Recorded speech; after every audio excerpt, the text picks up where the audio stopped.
नमस्कार and welcome back. मुझे लगता है मोदी जी ने फाइनली हम सब की आवाज सुननी शुरू कर दी है।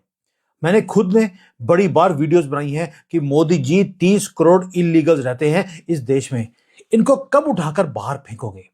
मैंने कई बार कैबिनेट मंत्रियों से मीटिंग करी है दिल्ली में, मोदी जी को ईमेल्स करी हैं कि चाइना का फॉर्मूला क्या है। मैंने प्रेजेंटेशंस दिए हैं यहां पर जाकर मंत्रियों को कि चाइना किस तरह से इनकी किडनियां निकाल लेता है अगर ये इलीगली कोई चाइना में एंटर करता है तो, या यहां पर इलीगली रहते होते हैं। उससे क्या होता है कि जब इनको मालूम मालूम है कि चाइना किडनियां निकाल लेगा, 5 मुसलमान कंट्रियां हैं जो चाइना के बॉर्डर के साथ लगती हैं, एक भी आपको जिहादी यहां पर इलीगली आता हुआ ना तो दिखाई देता है, ना ही इलीगली वो यहां पर, अगर सपोजिंग यहां पर लीगली आ भी गए तो उसके बाद वीजा कैंसिल हो गया या वीजा एक्सपायर हो गया, ये यहां पर नहीं रहते। इतना डर का माहौल है। तो फाइनली मोदी जी ने हमारी सबकी बात सुन ली। पहला, उन्होंने बोलना शुरू कर दिया था कि 140 करोड़ भारतीय बोलते थे पहले, उसके बाद इन्होंने बोलना शुरू कर दिया 130 करोड़। अभी आप देखेंगे अब वो बोलेंगे 120 करोड़। अब आप बोलेंगे यार, जिहादी तो ये 10 करोड़ आए थे बांग्लादेश से और रोहिंग्यास के, ये 20 करोड़ कैसे हो गए। अब मैं आपको बताऊंगा कि इनके आंकड़े ये 10 करोड़ नहीं 20 करोड़ बने कैसे हैं और ये मल्टीप्लाई कैसे हुए। ये कॉकरोचों की तरह तो मल्टीप्लाई होते ही हैं, लेकिन पेपर्स के अंदर भी ये मल्टीप्लाई होते गए। और ये सिर्फ इसलिए किया गया ताकि ये बेनिफिट्स दो दो तीन तीन बार लें। मैंने कई बार बोला है कि अगर 80 करोड़ लोगों को फ्री में राशन मिला है, उसमें 75 करोड़ तो यही थे। ये 30 करोड़, उसके अंदर इन्होंने दो दो तीन तीन बार आधार कार्ड बनाए हुए थे। लेकिन हम बोलते थे कि यार मोदी जी पागल है, 80 करोड़ लोगों को फ्री में राशन दे रहे हैं। अब आपको समझ आएगा कि वो फ्री में जो राशन दिया था वो दिया क्यों था। आधार को लिंक बैंक से किया, बैंक को पैन से किया, उसके बाद फ्री में राशन दिया, तो इन्होंने अपना सारा तोते की तरह सारे डॉक्यूमेंट दिखाने शुरू कर दिए। देखिए, यही तरीका होता है। इनको अगर बोला जाए कि डॉक्यूमेंट दिखाओ तो दिखाते नहीं है, लेकिन फ्री के राशन के चक्कर में ये बेचारे पिछले 5-6 साल से अपने सारे डॉक्यूमेंट दे बैठे। अब हो क्या रहा है, अब आ रहे हैं गवर्नमेंट का एक हंटर, जहां पर इनकी सिटीजनशिप या इनके आधार और इनका सब कुछ कैंसिल किया जाएगा। अब आते हैं कि किया क्या है, कैसे किया है और इसके डिफरेंट डिफरेंट लेयर्स गवर्नमेंट ने क्रिएट कैसे करी हैं। 20 करोड़ जिहादी जब हमारी लिस्ट में से निकल जाएंगे तो यार, हम तो अभी अभी बने थे number 1 population in the world, फिर नंबर 2 आ जाएंगे क्योंकि नंबर 1 चाइना आ जाएगा। लेकिन ये खुशखबरी है, ऑफिशियल एस्टिमेट्स ये बोलते हैं कि भारत की पॉपुलेशन 140 करोड़ है। लेकिन जो इंटरनल असेसमेंट अभी गवर्नमेंट ने करी है उसमें 20 करोड़ लोगों की धांधली है। 20 करोड़ लोग जो सारे बेनिफिट्स भी लेते हैं, वोटिंग में भी ये साथ देते हैं कांग्रेस का और पूरे इकोसिस्टम का। ये जो गैप है, ये डिस्क्रिपेंसी, ये आई कहां से। इसके 3-4 लेवल्स हैं। पहला, बहुत जगह पे देखा गया कि डुप्लीकेट एंटिटीज इन्होंने क्रिएट करी हुई हैं, घोस्ट बेनिफिशियरीज हैं। आदमी एग्जिस्ट ही नहीं करता लेकिन वो बेनिफिट लिया जा रहा है। आदमी मर चुका है फिर भी वोट देने आ रहा है। और उसके बाद इलीगल जो ये इन्फिल्ट्रेशन है रोहिंग्यास की, बांग्लादेशियों की, वो आपके सामने है। अब गवर्नमेंट ने बोल दिया अगर मैं इनका सबका काउंटिंग करनी शुरू करूंगा, ये काउंटिंग कभी पूरी हो ही नहीं सकती। क्यों ना इस टेक्निकल एल्गोरिदम को, जो गैप्स है, इसको खत्म कर दिया जाए। अब ये कोई इमोशनल पॉलिटिक्स नहीं है, पूरी की पूरी गवर्नमेंट की मशीनरी को लगा दिया गया, एक फ्रेमवर्क बनाया है पिछले 10 साल में। एक टेक्निकल ब्रेकग्राउंड मैं आपको बताऊंगा कि कैसे किया है। 4 स्टेजेस हैं जहां पर अब आपको घर घर जाकर इनकी वेरिफिकेशन करने की जरूरत नहीं है। ये बेचारे ऑलरेडी अपना सारा कुछ गवर्नमेंट के हाथों में दे चुके हैं और इनको पता भी लगा नहीं और इनका हलाला हो गया। अब कैसे हुआ, पहले गवर्नमेंट लेके आई, 4 स्टेजेस हैं। पहला स्टेज था, गवर्नमेंट ने बोला हम एसआईआर करेंगे। फिर इलेक्शन कमीशन ने बोला कि भाई हमें वो देखना है कि कौन यहां का नागरिक है, कौन सा नहीं है। ये था कि जो इलेक्टोरल जो प्रोसेस है इसको क्लीन अप, स्वच्छ भारत जो पॉलिटिक्स होती है उसको करने के लिए एसआईआर करवाना जरूरी था। यह था पहला फिल्टर। इसके अंदर जो डिस्ट्रिक्ट मैजिस्ट्रेट है उसको भी प्राइमरी डाटा नोड्स के लिए भेज दिया गया, पूरी पावर दे दिया गया। और मैंडेट ये था मैजिस्ट्रेट के पास कि आपको डीप वेरिफिकेशन करनी है। भाई, डीप वेरिफिकेशन का मतलब क्या है, इनको डॉक्यूमेंट्स को क्रॉस रेफर करना है जो एग्जिस्टिंग वोटर हैं और उनके साथ जो उनके खानदान में पिताजी कौन, दादाजी कौन और उनकी कितनी 10-15 बीवियां थी, वो सबके डाटा इनको देने पड़ेंगे।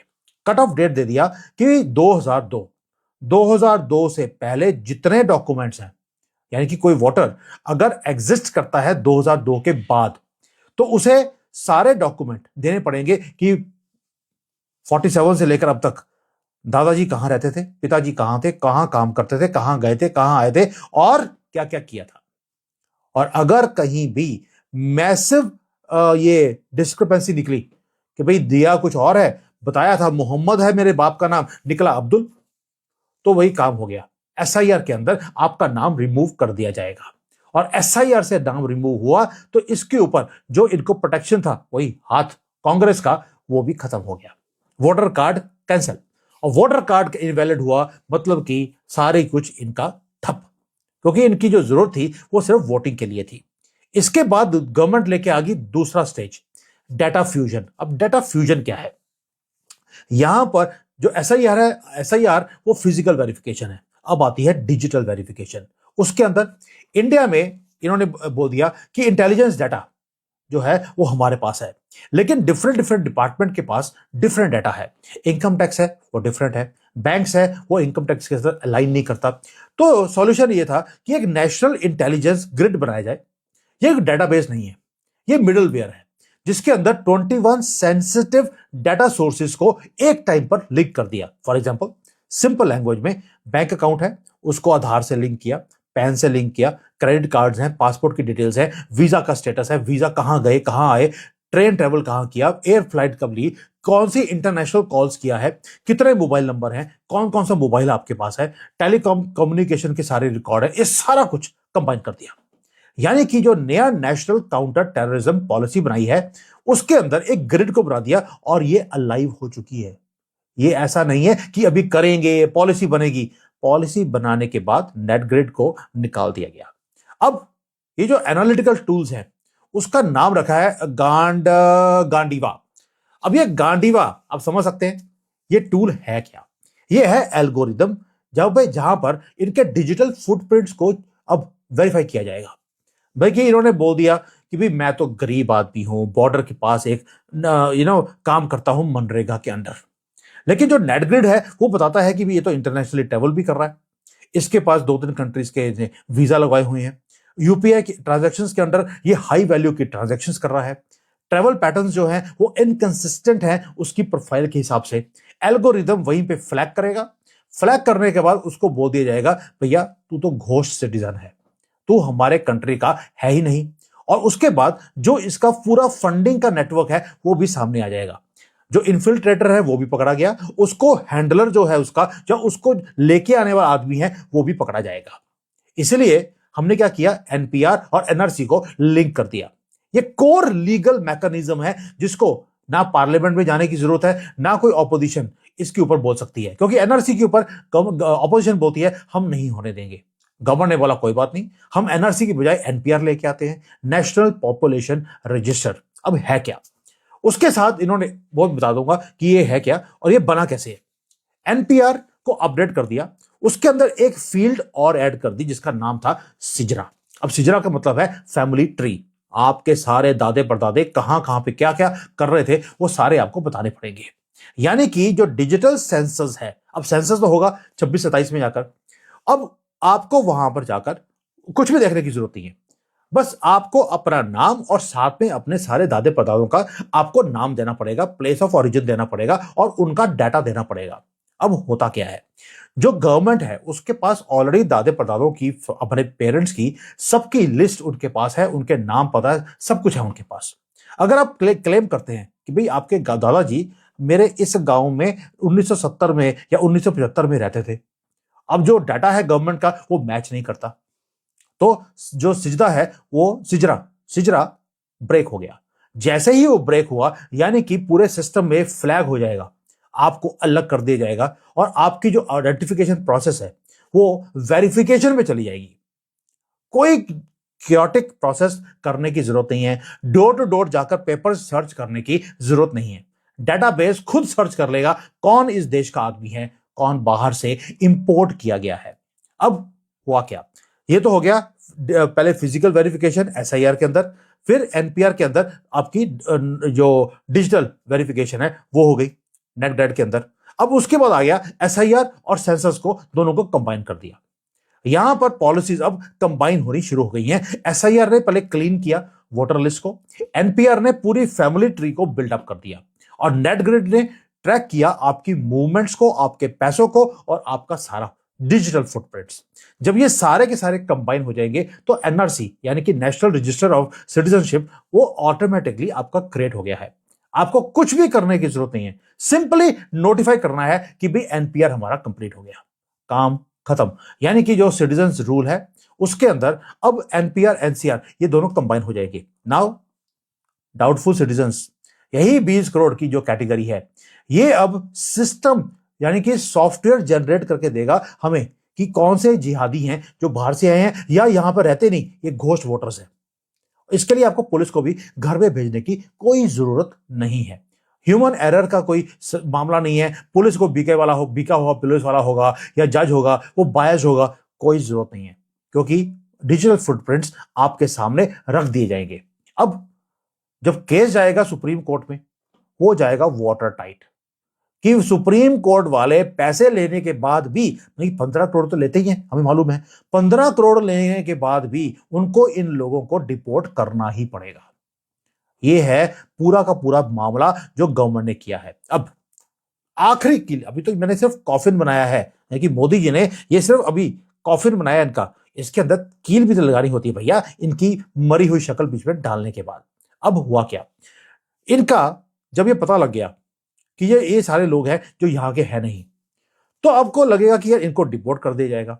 डिपोर्ट आप 20 करोड़ जिहादियों को कर नहीं सकते, क्योंकि मालूम है इनको फिर भी कोई तो आ ही जाएगा इनकी सपोर्ट करने के लिए। तो गवर्नमेंट ने काम और कर दिया जो चाइना करता है। मुझे खुशी आज इस बात की हो रही है कि ये सारी बातें वो हैं जो मैंने बार बार मोदी जी को ईमेल्स में और हमारी जो कैबिनेट मंत्री हैं उनको बार बार बताई है मैंने कि व्हाट इज देयर। आपको डिजिटल डेथ इनकी करनी पड़ेगी। यानी कि आप पता लग गया कि आप नॉन वेरीफाइड भारतीय सिटीजन बन के बैठे हैं, आपके आधार को डीएक्टिवेट कर दिया जाएगा।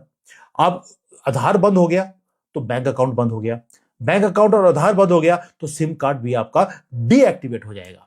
यूपीआई की ट्रांजैक्शंस फेल होनी शुरू हो जाएंगी, गवर्नमेंट की सब्सिडीज बंद, ट्रेन में और प्लेन में आप जा नहीं सकते, और क्योंकि वहां पे जाने के लिए आपको डिजी यात्रा यूज करनी पड़ती है। ये है फाइनल नेल। आप आज की दुनिया में बिना डिजिटल फुटप्रिंट के आप रह नहीं सकते। इसलिए भी पिछले 10 साल से काम चल रहा था कि हर चीज को डिजिटल किया गया ताकि ये फुटप्रिंट्स इनके क्रिएट हों।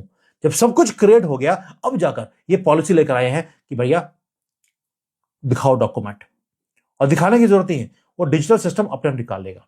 और इसके बाद होगा सेल्फ डिपोर्टेशन। आपको 20 करोड़ जिहादियों को बाहर निकालने की जरूरत ही नहीं है, ये खुद निकलेंगे। क्यों? क्योंकि उसका रीजन है अभी अब एसआईआर करी है तो बांग्लादेश के बॉर्डर से जो इधर लोग आ रहे थे वो वापस जाने शुरू हो गए।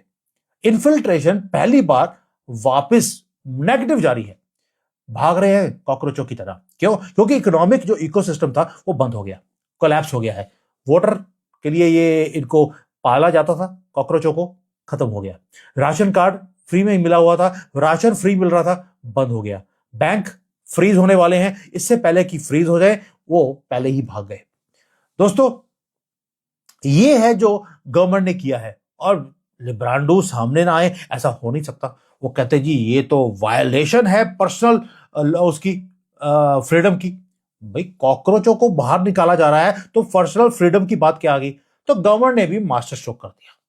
उन्होंने बोल दिया अंडर नेशनल सिक्योरिटी हमारे पास राइट है, हम कोई भी स्ट्रक्चर को क्रिएट कर सकते हैं। ये चले गए हाई कोर्ट और सुप्रीम कोर्ट में। जो चीफ जस्टिस हैं और कोर्ट्स हैं उन्होंने बोल दिया कि नेशनल सिक्योरिटी के मामले में जो आपकी इंडिविजुअल प्राइवेसी है उसको हम ओवरराइड नहीं कर सकते। नेशनल सिक्योरिटी प्रथम है, उसके बाद किसी और के। और अब तो ये भी बोल दिया कि अगर आधार है आपके पास या आपके पास ये जो वोटर कार्ड होता है, अगर ये है और आप इलीगली यहां पर आए हैं, कपिल सिब्बल वही दल्ला वो गया था वहां पे सुप्रीम कोर्ट में कि सर इनके पास तो वोटर कार्ड है, इनको वोटिंग करने का राइट होना चाहिए। तो जो चीफ जस्टिस है उन्होंने बोला कि क्या अगर इलीगली कोई बांग्लादेश से आया है, उसने यहां पर आकर वोटर कार्ड बना लिया, क्या उसे वोटिंग करने का राइट होना चाहिए? इस दल्ले के पास, कपिल सिब्बल के पास एक भी वर्ड नहीं था बोलने के लिए। बेचारे के मुंह में मैंने पहली बार सीमेंट दही नहीं, सीमेंट भरा हुआ था, ही वॉज क्वाइट। ये जो पूरा का पूरा लीगल फ्रेमवर्क है, इतना टाइटली बनाया गवर्नमेंट ने, 10-12 साल की मेहनत है। और उसके बाद टेक्निकल इंफ्रास्ट्रक्चर को बिल्डअप किया गया, डाटा कलेक्ट किया गया, फ्री में राशन बांटा गया, फेंके गए पैसे, ताकि इनके पास कोई भी दलील ना हो अपने आप को बचाने के लिए। ये कोई फ्यूचर प्लान नहीं है दोस्तों, ये ऑपरेशन एक्टिव हो चुका है। Operation Gandiva is not about politics, it is about relentless algorithm purification of Indian demographic map. और सिस्टम अलाइव है, फिल्टर जो है ये इनका छांटी करने का कि भारतीय कौन और इलीगल कौन, ये शुरू हो चुका है। और डाटा कभी झूठ नहीं बोलता, ये डाटा अब प्यूरिफाई करेगा। जो स्वच्छ भारत अभियान मोदी जी ने बोला था मैं करूंगा शुरू, कांग्रेस मुक्त भारत बनेगा स्वच्छ भारत के थ्रू। अब आपको पता लगेगा, जब 20 करोड़ तो उनके वोटर थे, 20 करोड़ मोदी जी ने बोल दिया बाहर निकाल दूंगा, वोटर कितने रह गए? एंडा। तो इसलिए आपको पता लगेगा कि ये जो पॉलिसी है गवर्नमेंट की, this is long long over due. ये मैं सोचता था, लेकिन आई वॉज रॉन्ग। आज मैं माफी मांगता हूं मोदी जी से कि जिस तरह से उन्होंने वाटर टाइट इस पॉलिसी को लेकर आए हैं, भाई मानना पड़ेगा, इतनी तैयारी करनी पड़ी है, फ्री में राशन बांटना पड़ा है, फेंकना पड़ा है इन लोगों के लिए, ताकि ये अपने डॉक्यूमेंट्स को सामने जमा करवाएं। अब इनको भागने की जगह नहीं मिलेगी, they will have to deport themselves. हमें डिपोर्ट भी करने की जरूरत नहीं है। मैं तो सोच रहा था कि इनको वन वे टिकट के पैसे देके इनको बाहर भेज दूं, वो भी पैसे मोदी जी ने बचा लिए। इसको बोलते हैं गुजराती दिमाग। थैंक यू, जय हिंद, वंदे मातरम।